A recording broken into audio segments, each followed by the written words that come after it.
ہمارے لیے آج کی پہلی تلاوت مقدس پالوس رسول کا خط عبرانیوں کے نام، اس کے 10 باب 32 سے 39 آیت تک۔ مگر ان پہلے دنوں کو یاد کرو جب تم نے منور ہو کر دکھوں کی بڑی لڑائی کی برداشت کی، کچھ تو اس واسطے کہ تم لعن طعن اور مصیبتوں سے انکشاف نما بنے،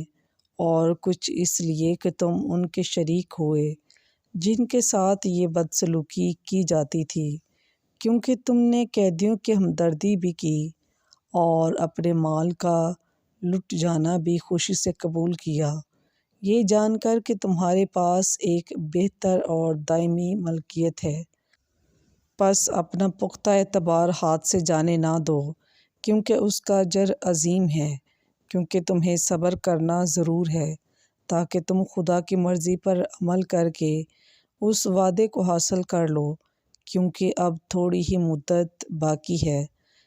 کہ آنے والا آئے گا اور تاخیر نہ کرے گا۔ ایمان سے میرا صادق زندہ رہے گا، اور اگر وہ ہٹے